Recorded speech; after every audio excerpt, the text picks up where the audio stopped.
आगे बढ़ते हैं, बात कर लेते हैं एग्री कमोडिटीज की। जान लेते हैं कि आज एनसीडीएक्स पर कौन सी एग्री कमोडिटी किस भाव पर खुलती हुई नजर आई है और इस वक्त किस भाव पर ट्रेड करती हुई नजर आ रही है। इस वक्त हमारे साथ जुड़ी हुई है बाजार की जानी मानी जानकार रूपा मेहता जी। आइए उनसे जान लेते हैं कि आज खाद्य तेलों के अंदर क्या करके चलना सही रहेगा। रूपा जी, जैसे हम देख रहे हैं कि खाद्य तेलों के अंदर जो रिकवरी देखने को मिली थी हमें बीते 2 ट्रेडिंग सेशंस के अंदर, वो आज भी कायम है। तो क्या माना जाए कि खाद्य तेल अभी भी शॉर्ट पीरियड ऑफ टाइम के लिए अभी भी तेजी में है या फिर यहां से एकदम से तुरंत मुनाफा वसूली देखने को मिलेगी, क्योंकि आज हफ्ते का आखिरी कारोबारी दिन है। देखिए, हो सकता है कि आज बाजारों के अंदर वापस से जो है मुनाफा वसूली हावी होते हुए जी। नजर आए, लेकिन एक शॉर्ट कवरिंग जरूर आई है। जो गिरावट थी उसके बाद बाजारों में वापस से तेजी बनी है, क्योंकि इंटरनेशनल मार्केट्स में भी निचले स्तरों पर खरीदारी लौटी है और वही अभी ट्रेंड जो है वो देखने को मिल रहा है। तो अभी थोड़ा सा बाजार हो सकता है कि आपको फर्स्ट हाफ में तेजी वाला ही रहे, जिस जी। हिसाब से बाजारों के अंदर तेजी आई है। लेकिन मेरे हिसाब से इसमें सेलिंग की ही रणनीति अपनानी चाहिए। मुझे बहुत ज्यादा पॉजिटिव नहीं लगता है मार्केट। मेरे हिसाब से प्रेशर जो है वो बढ़ सकता है जी। और ऊपरी स्तरों पर जो है बिकवाली की ही रणनीति होनी चाहिए। सरसों ने भी पुल बैक दिखाया है। देखिए, एक्सपायरी भी है, उसका भी एक इम्पैक्ट जो है वो मार्केट के ऊपर आता हुआ दिखाई दे रहा है। और आप अगर अगले वायदों की बात करें तो उसके अंदर बाजारों के अंदर दबाव जो है वो इंटैक्ट है। तो मुझे लगता है कि आगे भी प्रेशर जो है वो बन सकता है। जी। तो रूपा जी, अभी भी सरसों के अंदर वही 5400 का स्तर रहेगा कि सरसों 5400 के स्तर अभी भी दिखा सकती है? देखिए, बिल्कुल सरसों के अंदर 5400 के स्तर बिल्कुल एक्सपेक्टेड हैं कि मार्केट दिखा सकती है। और वहीं अगर रिफाइंड ऑयल की बात करें तो ऊपर में 1110 और 1112 जैसे कि आज हमने देख भी लिया है, ये लेवल्स जो है टच होते हुए नजर आए। अब यहाँ से वापस से बाजार जो है वो करेक्ट होते हुए दिखाई दे सकते हैं। जी। तो इसीलिए मेरे हिसाब से बिकवाली की ही रणनीति लेकर चलना चाहिए। जी। तो रूपा जी, क्या अभी भी यही माना जाएगा कि रिफाइंड सोया तेल का बाजार बड़ी बड़ी पॉसिबिलिटीज हैं कि 1000 के नीचे अभी भी लुढ़क सकता है, क्योंकि आज हफ्ते का आखिरी कारोबारी दिन है। तो क्या सोमवार से हम इसको दोबारा से मुनाफा वसूली के अंदर देख पाएंगे? देखिए, आज देखना होगा कि मार्केट की क्लोजिंग जो है वो कैसी होती है। और देखिए, शॉर्ट टर्म तेजी है, अब ये लॉन्ग जी। टर्म तेजी नहीं है। ये तेजी अभी उन लोगों के लिए है। अब देखिए, जहां जिन लोगों के माल नहीं निकले थे ऊपरी जी। स्तरों पर, अब वो अपना माल जो है वो लिक्विडेट कर सकते हैं, उनके लिए अपॉर्चुनिटी है। अब वापस से मार्केट जो है एक बाउंस बैक दिखा रहा है और जो तेजी बनी है इस तेजी के अंदर आपको बिल्कुल एग्जिट लेना चाहिए। जिनकी पोजीशनें रह गई थी, मैं लगातार बोलती आ रही हूँ कि अपसाइड मोमेंटम के अंदर अब आप अपने माल को निकालने की कोशिश करें, क्योंकि बाजारों के अंदर आगे दबाव बढ़ सकता है। जी। वही रूपा जी, हम सोयाबीन में भी देख रहे हैं कि 4640 के स्तर पर कारोबार करती हुई नजर आ रही है। तो सोयाबीन में भी क्या ऊपरी स्तर से बिकवाली की सलाह रहेगी अभी भी? देखिए, बिल्कुल आज इंटरडे में 4660 तक हो सकता है कि सोयाबीन ऊपर जाता हुआ दिखाई दे। वहीं पर मेरे हिसाब से आपको जो है निकाल देना चाहिए माल 4660 4680। मैक्सिमम तेजी पकड़ सकता है आज इंटरडे पॉइंट ऑफ व्यू से। फर्स्ट हाफ में बाजारों के अंदर तेजी रह सकती है और मुझे लगता है कि यहाँ पर 4680 तक मैक्सिमम अपसाइड मोमेंटम हो सकता है कि मार्केट के अंदर देखने को मिले। वहां से वापस से दबाव आता हुआ दिखाई दे सकता है। जी। रूपा जी, हमारे साथ कई सारे दर्शक जुड़े हैं जिनका सवाल लगातार खाद्य तेल को लेकर आ रहा है, क्योंकि मार्केट टाइम्स टीवी लगातार बता रहे हैं कि खाद्य तेलों में ऊपरी स्तर पर बिकवाली करके चले, क्योंकि हमने पिछले महीने देखा था कि खाद्य तेल एकदम से ऊपरी स्तरों से धड़ाम होते हुए नजर आए थे, एकदम नीचे गिरते हुए नजर आए थे, जिसकी वजह से जिन्होंने जो बाइंग पोजीशन ले रखी थी उनको भी काफी ज्यादा नुकसान उठाना पड़ा था, जिन्होंने मार्केट टाइम्स टीवी को फॉलो नहीं किया था। वहीं अगर आज की बात करें तो आज कुछ दर्शक जुड़े हुए हैं जो लगातार ये कह रहे हैं कि ये जो तेजी है ये लंबी अवधि के लिए रहेगी। आपकी तरफ से इनके लिए क्या सलाह रहेगी जो अभी भी यही मान रहे हैं कि अभी भी ये जो खाद्य तेलों में तेजी है वो और ज्यादा बढ़ सकती है? देखिए, हमें नहीं लगता कि बहुत ज़्यादा तेज़ी जो है इंटैक्ट हो सकती है। और हमारे पास जो रिपोर्ट है उसके हिसाब से हमें लगता है कि आने वाले टाइम के अंदर और ज़्यादा दबाव जो है वो बढ़ सकता है। अब देखिए, जी। अब आगे अभी बजट है तो बजट के अंदर भी एडिबल ऑयल पैक को लेकर कुछ अनाउंसमेंट हो सकती है, क्योंकि सरकार जो है देश को आत्मनिर्भर बनाने के लिए एडिबल ऑयल को लेकर इम्पोर्ट जो है वो कम करने की कोशिश करेगी। और ताकि यहाँ पर सोइंग ज़्यादा हो, यहाँ पर प्रोडक्शन ज़्यादा हो, उसके ऊपर ध्यान दिया जाएगा। तो अगर ऐसा कुछ अपडेट निकल कर आता है तो मार्केट के ऊपर वापस से दबाव बनता हुआ दिखाई दे सकता है। और जी। अभी जो तेजी बन रही है वो इंटरनेशनल मार्केट्स में बाजार थोड़ा उठे हैं, उसका एक इम्पैक्ट जो है वो देखने को मिला है। तो ये शॉर्ट टर्म तेजी है, मैं फिर बता रही हूँ कि ये शॉर्ट टर्म तेजी है। बाजारों में थोड़ा बहुत बाजार ऊपर नीचे हो सकता है, लेकिन ओवरऑल अब ट्रेंड यहाँ से नेगेटिव बनता हुआ नजर आ रहा है। आगे जी। सरसों की अब क्रॉप भी आ जाएगी, तो उसके बाद दबाव जो है और गिराता हुआ दिखाई देगा, और आगे सोइंग बढ़ने की ही उम्मीद है, और आगे प्रोडक्शन भी अच्छा होगा। तो फ्यूचर इसका अब बहुत ज्यादा तेजी वाला नहीं है। देखिए, हो सकता है आपको अभी यहाँ से वापस एक नए लेवल बाजार दिखा दे, थोड़ा तेजी बन रही है। जैसे कि अगर सोयाबीन की बात करें तो 4680 जैसे 4700 हो सकता है कि टच कर दे, लेकिन लंबी तेजी नहीं है। शॉर्ट टर्म में, इंट्राडे में हो सकता है ये लेवल्स आ जाएं, लेकिन बाजार वहां पर सस्टेन नहीं कर पाएंगे। वापस से बाजारों के अंदर दबाव बनता हुआ दिखाई दे सकता है। हमें लगता है कि यहाँ से गिरावट आ सकती है। जी, तो जैसा कि रूपा जी ने बताया कि खाद्य तेलों के अंदर शॉर्ट पीरियड ऑफ टाइम के लिए भले ही कुछ रिकवरी देखने को मिले, भले ही कुछ हल्की फुल्की तेजी देखने को मिले, कुछ नए स्तर देखने को मिले, लेकिन ये बहुत ही छोटी अवधि के लिए होंगे। लॉन्ग टर्म में ओवरऑल एडिबल ऑयल पैक का जो ट्रेंड है वो अभी भी नेगेटिव ही है। रूपा जी, जैसे कि आज की बात करें तो आज बजट आने से पहले जो मीटिंग रखी गई है आज वो होगा, बजट के ऊपर एक छोटी सी मीटिंग होगी जिसका फैसला आज भी दे सकते हैं। तो क्या उसका नतीजा कमोडिटीज के ऊपर भी पड़ता हुआ नजर आएगा? देखिए, नहीं, ऐसा कुछ नहीं है। बजट के अंदर क्या अनाउंसमेंट होती है उसका इम्पैक्ट जो है वो मार्केट के ऊपर आता हुआ दिखाई देगा।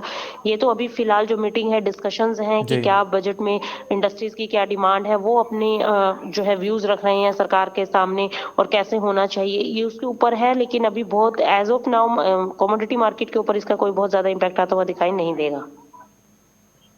जी, वहीं रूपा जी, कैसा सीड की बात करें तो कैसा सीड हम देख रहे हैं कि काफी टाइम से एक सीमित दायरे में ही, एक रेंज बाउंड में ही कारोबार करता हुआ नजर आ रहा है। तो इस कैसा सीड में क्या सलाह रहेगी, आज क्या लेवल्स देखने को मिल पाएंगे कैसा सीड के अंदर? देखिए, कैस्टर सीड के अंदर भी जो ऊपर में है 4500 का लेवल, मैंने बताया था कि अखिलेश ऊपर में 4500 है और नीचे में 4300 है। जी। तो अभी तो बाजार जो है वो 4400 के आसपास ट्रेड करता हुआ दिखाई दे रहा है। तो यही रेंज है 4440 ऊपर में, और आज नीचे में 4360 फरवरी वायदा में देखने को मिल सकता है। वहीं अगर मार्च वायदा की बात करें तो ऊपर में 4460, मतलब 30 रुपए का अपसाइड है, और 20 से 30 रुपए का ही डाउन साइड आज एक्सपेक्टेड है कि मार्केट दिखला सकती है। उसके नीचे सस्टेन कर गया तो बहुत ज्यादा गिरावट जो है वो बढ़ सकती है। लेकिन ओवरऑल ट्रेंड मुझे कैस्टर सीड का भी मंदी वाला लगता है। 4300 नीचे में लेवल्स हो सकता है कि आपको देखने को मिले। 100 पॉइंट की गिरावट इसके अंदर एक्सपेक्टेड है कि मार्केट दिखला सकती है। जी, वहीं रूपा जी, बात करें अगर बिनौला खल की, तो बिनौला खल में हमने देखा कि जो 2150 के लेवल को टच करने के बाद 2160 2170 तक के भी लेवल्स लगते हुए देखे हमने बिनौला खल में। आपने जो टारगेट दिया था वो भी अच्छा खासा अचीव होता हुआ नजर आया था, उससे भी ज्यादा टारगेट स्तर देखने को मिले थे बिनौला खल के अंदर। वहीं हम देख रहे हैं कि बिनौला खल अब 2090 के आसपास कारोबार करता हुआ नजर आ रहा है बिनौला खल का फरवरी वायदा। लेकिन वहीं बात करें अगर बिनौला खल के अप्रैल वायदे की, तो वो इस वक्त 2140 के स्तर पर कारोबार करता हुआ नजर आ रहा है। ठीक वही टारगेट जो आपने पहले दिया था और अचीव हुआ था। तो क्या ये माना जाए कि बिनौला खल में आने वाले वक्त में 2200 से लेकर 2250 या 2300 तक के भी स्तर देखने को मिल पाएंगे? देखिए, बिल्कुल एक्सपेक्टेड है कि मार्केट ये लेवल्स दिखा सकती है। करेक्शन के बाद आज वापस से बाजारों के अंदर एक अपसाइड मोमेंटम बना है, और 2080 पर अभी ट्रेड करता हुआ करंट वायदा दिखाई दे रहा है। तो मुझे लगता है अभी 2120 के ऊपर आज इंट्राडे में जा सकता है, और ऊपरी स्तरों पर एक बार फिर से बाजार जो है सस्टेन कर सकते हैं। अगर आज अब एक बार फिर से 2150 के ऊपर बाजार अगर क्लोज कर देता है तो आपको नई तेजी फिर 22 2250 की देखने को मिल सकती है। जी, वहीं रूपा जी, बात करें अगर कपास की, तो कपास में अभी कितनी मंदी या तेजी देखने को मिल पाएगी? देखिए अखिलेश, कपास के अंदर भी रुझान तेजी का ही है। उठापटक बाजारों में बनी रहती है, और जो बाजार है ऊपर नीचे करता रहेगा। तो एक दिन की मंदी तेजी से हम नहीं इसको जज कर सकते। लेकिन अभी जो है मार्केट जो है, जो फंडामेंटल सिनेरियो कहता हुआ नजर आ रहा है, कॉटन की अभी अच्छी खासी एक्सपोर्ट डिमांड आगे निकलेगी और तेजी आगे बनती हुई दिखाई दे सकती है। थोड़ा बहुत बाजार आज भी करेक्शन में है, दबाव बनता हुआ हमें कपास के अंदर देखने को मिल रहा है। लेकिन फिलहाल आउटपुट जो है, इसका जो आउटलुक बनता हुआ नजर आ रहा है वो तेजी का ही है। थोड़ा बहुत आज 20,800 अगर मैं वायदा की बात करूं तो जनवरी वायदा के अंदर 20,000, फरवरी वायदा M6 पर 20,800 तक नीचे जा सकता है। वहीं ऊपर में 21,200 की रेंज है, उसके ऊपर निकलता है तो वापस से तेजी बनती हुई दिखाई दे सकती है। Same as it is cotton oil seed cake का भी यही है। कॉटन ऑयल सीड केक में भी अगर अब 2120 के ऊपर मार्केट निकलता है तो वापस से फिर तेजी बनती हुई दिखाई दे सकती है। तो अभी बाजारों के अंदर ऊपरी स्तरों पर एक बार मुनाफा वसूली हावी हुई है, लेकिन इस निचले स्तरों पर वापस से इसमें खरीदारी के मौके ढूंढने चाहिए। जी, वहीं रूपा जी, बात करें अगर चने की, तो चने में हम देख रहे हैं कि इस वक्त चना आधे फीसद की बढ़त के साथ कारोबार करता हुआ नजर आ रहा है, लगभग 4560 के स्तर पर। चने का मार्च वायदा, आपने पहले ही बता देगी कि चने का जो सीमित दायरे में ही कारोबार करता हुआ नजर आएगा 4300 से 4500 के स्तर पर। तो क्या माना जाए कि जो लेवल आज चने में देखने को मिल रही है ऊपरी स्तर पर बिकवाली करने का अच्छा मौका रहेगा? देखिए बिल्कुल चने के अंदर बिकवाली करनी चाहिए। 4520 से लेकर 4540 की रेंज के अंदर आपको बिकवाली की रणनीति अपनानी चाहिए। 4620 का स्टॉप लॉस लगाएंगे, स्टॉप लॉस जरूर लगाएंगे। और नीचे मुझे लगता है कि चने के अंदर भी आपको थोड़ा सा होरिजन लंबा लेकर चलना होगा, क्योंकि अभी जो है जो ये बाइंग आ रही है वो इस वजह से आ रही है कि चना की जो स्टॉक है वो अब अवेलेबल नहीं है, नाफेड के पास भी नहीं है, बाजार में चने की अवेलेबिलिटी कम है, ऐसी खबरें निकल कर आ रही है जिसकी वजह से बाजारों को उठाया गया है और बाजारों के अंदर तेजी देखने को मिल रही है। लेकिन अभी जैसे आगे नई क्रॉप आ जाएगी तो उसके बाद चने के ऊपर दबाव बनना तय है और वापस से कीमतें जो है वो नीचे लुढ़कती हुई दिखाई देंगी। तो इसीलिए थोड़ा सा वेट करें, ऊपर जाता है मार्केट तो वहां पर आप बिकवाली कर सकते हैं। शॉर्ट टर्म में हो सकता है आपको 20 से 30 पॉइंट का आज अपसाइड मोमेंटम देखने को मिले, लेकिन ओवरऑल ट्रेंड जो है वो प्रेशर वाला है। आगे अराइवल प्रेशर बनेंगे और बाजार वापस से नीचे गिरते हुए दिखाई दे सकते हैं। जी, वहीं रूपा जी बात करें अगर ग्वार गम और ग्वार सीड की, तो इसमें अभी और कितनी तेजी या मंदी देखने को मिल पाएगी? देखिए ग्वारगम और ग्वार सीड भी रेंज बाउंड है यहाँ से। अभी देखिए 6200 के ऊपर इंटैक्ट है। कल भी हमने देखा कि 6200 के ऊपर जब मार्केट निकला था फिर करेक्शन आया था। तो अभी अगर 6220 और 6240 के ऊपर सस्टेन कर जाता है तो वापस से तेजी बन सकती है। फेब्रवरी वायदा की अगर हम बात करें तो ऊपर में 6240 तक जा सकता है और नीचे में 6160 तक की रेंज हो सकती है देखने को मिले। वहीं मार्च वायदा ऊपर में 6320 तक अब तेजी पकड़ सकता है और नीचे में 6240। तो इस रेंज के बीच में कारोबार करता हुआ दिखाई दे सकता है। और सीड जब तक 4000 के ऊपर सस्टेन नहीं होती तब तक तेजी नहीं आएगी सीड के अंदर, और मुझे लगता है कि 3800 से लेकर 4000 की रेंज में घूमती हुई दिखाई दे सकती है। तो ये एक रेंज हो सकता है। थोड़ा सा बाय साइड जरूर है, मार्केट पॉजिटिव जरूर रिएक्ट करता हुआ दिखाई दे रहा है। तो आगे थोड़ा बहुत बाजार जो है आगे अपसाइड मोमेंटम में जाता हुआ दिखाई दे सकता है, लेकिन वही ऊपरी स्तरों पर एक बार फिर से दबाव बनने की उम्मीद है। मेरे हिसाब से ग्वार के अंदर अभी बाइंग नहीं करना चाहिए। जी, वही रूपा जी बात करें अगर मसालों की, तो मसालों में हम देख रहे हैं कि आपने पहले ही बताया कि जीरे और हल्दी के अंदर इन दोनों कमोडिटीज़ के अंदर आगे तेजी का ही रुझान है। वहीं हमने बीते सत्र में देखा था कि जीरे के अंदर 13,635 13,645 तक के स्तर देखने को मिले थे। अब यहां से जीरे का बाजार कहां तक उठ सकता है? देखिए जहां तक जीरे की बात है, आगे जीरे के अंदर तेजी का ही रुझान है और 14,000 के ऊपर बाजार जो है वो जाते जी। हुए दिखाई दे सकते हैं। और जैसा कि मैंने पहले भी बताया था कि 12,800 का स्टॉप लॉस दिया था कि वहां नीचे के स्टॉप लॉस के जी। साथ 13,000 के ऊपर आप कहीं भी बाइंग कर सकते हैं। और वापिस से मार्केट जो है 13,000 आज हम 600 के ऊपर ट्रेड करता हुआ दिखाई दे रहा है हमें। तो मुझे लगता है कि जल्द ही ये 14,000 के लेवल जो है वो छू सकता है। तो जीरे के अंदर बाइंग की रणनीति अपनानी चाहिए। जी, वहीं रूपा जी उसी के साथ हम देख रहे हैं जीरे के साथ की हल्दी भी इस वक्त काफी अच्छी तेजी के साथ लगभग 1% की तेजी के साथ 6584 के स्तर पर कारोबार करती हुई नजर आ रही है। आपने हल्दी के अंदर पहले 6500 का टारगेट दिया था, वो अचीव हुआ। अब उसके बाद आपने 6600 का टारगेट दिया था, वो भी अब लगभग अचीव ही होता हुआ नजर आ रहा है। तो अब यहां से हल्दी का बाजार के लिए नेक्स्ट लेवल क्या रहेगा? देखिए 6800 का टारगेट है और उसके बाद 7000। तो अभी मुझे लगता है कि हल्दी जो है वो 7000 के स्तरों के लिए अग्रसर है और अब यहाँ से हल्दी जो है 6800 लेकर 7000 के स्तर दिखा सकती है। तो अभी भी जिस दिन भी करेक्शन आए तो वहां पर बाइंग करके चलना चाहिए। जी, रूपा जी हमारे साथ दर्शक जुड़े हैं रनीपा जय जी, जिनका सवाल हल्दी को लेकर है। इनका सवाल है कि क्या हल्दी ऊपर लेवल में 6900 तक हो सकती है? ऊपर में क्या लेवल आपने पूछा? 6900, क्या देखिए हल्दी बिल्कुल वहां तक जा 7000 का सकती है? मैं बता रही हूँ कि 7000 के लेवल के लिए हमें लगता है कि हल्दी के अंदर बाइंग लेना चाहिए। तो बिल्कुल आपका 6900 का लेवल भी अचीवेबल है। रूपा जी उसी के साथ इनका एक और सवाल है कि क्या करंट लेवल से हल्दी में बाई करके चल सकते हैं? देखिए करंट लेवल से बाई नहीं करना है क्योंकि स्टॉप लॉस बहुत बड़ा हो जाता है। जी। तो थोड़ा नीचे आए मार्केट तभी बाय करना है। अभी 6500 चल रहा है और अगर थोड़ा बहुत करेक्शन आ गया तो फिर स्टॉप लॉस कटने के चांसेस हैं। और अभी जो है बाजारों के अंदर तेजी का रुझान जरूर है। 6500 पर आप बाय ना करें, थोड़ा बहुत डिप मिले तो आप वहां पर खरीदारी करें। अगर 6500 ये लेवल्स पर आप बाय करते हैं तो अभी आपका स्टॉप लॉस जो है यहाँ से देखिए आज 6576 चल रहा है हल्दी, तो यहाँ से बाय करते हैं तो आपका स्टॉप लॉस जो है वो 6500 का स्टॉप लॉस है आज के लिए। अगर 6500 कटेगा तो फिर बाजार थोड़ा गिरावट दिखा सकता है। तो वहां पर खरीदारी की रणनीति होनी चाहिए। अगर आप अभी भी करना चाहते हैं तो 6500 के स्टॉप लॉस के साथ आप बाय कर सकते हैं। जी, वही रूपा जी बात करें अगर कोपरा की, तो कोपरे में खबरें निकल के सामने आई कि सरकार ने इसकी एमएसपी में लगभग 376 रुपए की इजाफा किया है।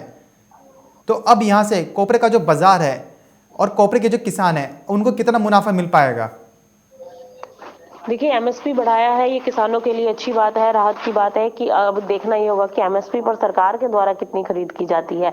अक्सर हम देखते हैं कि काफ़ी फसलों की एमएसपी ज़रूर तय होती है, लेकिन फसलें एमएसपी के नीचे बिकती दिखाई देती हैं। इसका हाल ही में एग्जाम्पल अभी चने का एग्जाम्पल है, जो कि ऑलरेडी एमएसपी के नीचे चल रहा है। तो ऐसे काफ़ी सारी कमोडिटीज़ हैं जो एमएसपी के नीचे ट्रेड करती हुई दिखाई देती हैं। लेकिन अभी जो है, ये एक राहत वाली बात है कि एमएसपी में बढ़ोतरी की गई है। एक फसल का एटलीस्ट एक एमएसपी तय हो गया कि ये फसल इस कीमत से नीचे नहीं बिकनी चाहिए, और वो अगर सरकार की तरफ से खरीदारी की जाती है तो वो एटलीस्ट इस रेट पर की जाएगी। तो किसानों के लिए एक अच्छी बात है। और दूसरा, एमएसपी का कितने लोगों को फायदा मिलता है, ये ग्राउंड रियलिटी कुछ अलग है। तो इसीलिए इसके ऊपर अभी तो मैं कुछ नहीं बता पाऊंगी, लेकिन बाजार जो है एमएसपी के अनाउंस होने से थोड़ा सा एक रौनक जरूर आई है कोपरा के बाजारों में, और एक तेजी बन सकती है। और अभी विंटर सीजन का डिमांड भी है, तो थोड़ा बहुत बाजार अपसाइड मोमेंटम में जाते हुए दिखाई दे सकते हैं। जी, वहीं रूपा जी, बीते सत्र में मार्केट टाइम्स टीवी की एनसीडीएक्स के ईवीपी कपिल देव जी के साथ बात हुई थी। तो उन्होंने ये भी हमें बताया था कि एक्सक्लूसिव इंटरव्यू में उन्होंने ये भी जानकारी साझा करी थी मार्केट टाइम्स टीवी के साथ कि अगले महीने तक यानी फरवरी के अंत तक सोयाबीन मील वायदा शुरू हो सकता है एनसीडीएक्स पे। तो एनसीडीएक्स पे अगर सोयाबीन मील भी आता है तो इससे अब आगे कमोडिटीज के जो बाजार है उस पर क्या इंपैक्ट पड़ता हुआ नजर आएगा? देखिए, ये अच्छी बात है कि एक और कमोडिटी जो है वायदा के अंदर लॉन्च हो रही है, और जो व्यापारी हैं जो उनको ट्रेडिंग करने के लिए एक और कमोडिटी मिल जाएगी सोया एडिबल ऑयल कॉम्प्लेक्स के अंदर, और उसका इम्पैक्ट जो है वो मार्केट के ऊपर भी आएगा। अगर कमोडिटी कोई लॉन्च होती है तो व्यापारियों के लिए एक अच्छी बात है कि वो इसको हेज करके आगे चल सकते हैं। हाजिर और फ्यूचर के अंदर आप अपना जो है वो पोजीशन उस हिसाब से बना सकते हैं। तो इसके चलते ये एक अच्छी खबर है कि इसके अंदर सोया मील लॉन्च हो रहा है, और उसका इम्पैक्ट जो है वो प्राइसेस के ऊपर भी आता हुआ दिखाई देगा। वोलेटिलिटी बढ़ जाती है कमोडिटीज की, प्राइसेस की, और उसमें जो है ट्रांसपेरेंसी भी आ जाती है, और पता चलता रहता है कि मार्केट जो है वो किस हिसाब से रिएक्ट कर रहे हैं। तो ये एक अच्छी बात है कि अगर सोया मिल का वायदा लॉन्च होता है तो इससे बाजारों को भी एक दिशा मिलती हुई दिखाई देगी।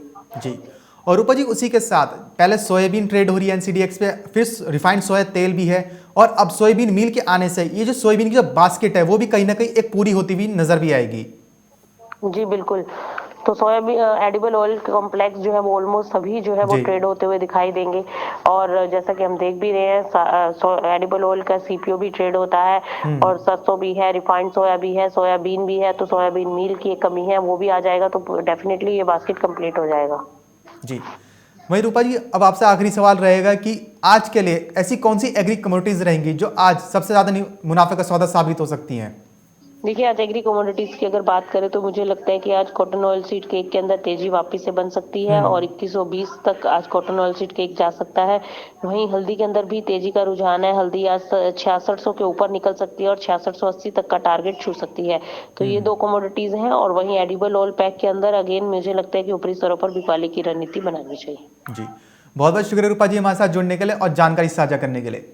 तो जैसा कि रूपा जी ने बताया कि आज एग्री कमोडिटीज के अंदर खाद्य तेलों में आपको ऊपरी स्तरों पर बिकवाली करके चलना है। हालांकि खाद्य तेलों में ये जो रिकवरी देखने को मिली है ये बहुत ही छोटी अवधि के लिए है। ऐसे बहुत बड़े बड़े चांसेस हैं कि यहाँ से खाद्य तेलों का जो बाजार है आगे लुढ़कता हुआ नजर आ सकता है, मुनाफा वसूली हावी होती हुई नजर आ सकती है खाद्य तेलों की कीमतों के ऊपर। तो इसलिए सलाह यही रहेगी कि ऊपरी स्तर पर बिकवाली करके चले। ये उनके लिए अच्छा मौका है खरीदारी की बजाय बिकवाली करने का, जिनको अपनी पहले पोजीशन अच्छे भाव पर अच्छे स्तर पर एग्जिट करने का मौका नहीं मिला था। वहीं रूपा जी के अनुसार आज हल्दी जो है वो 6600 के ऊपर जा सकती है। वहीं बात करें अगर बिनौला खल की, तो बिनौला खल की जो कीमतें हैं आज बिनौला खल में 2120 तक के स्तर भी देखने को मिल पाएंगे।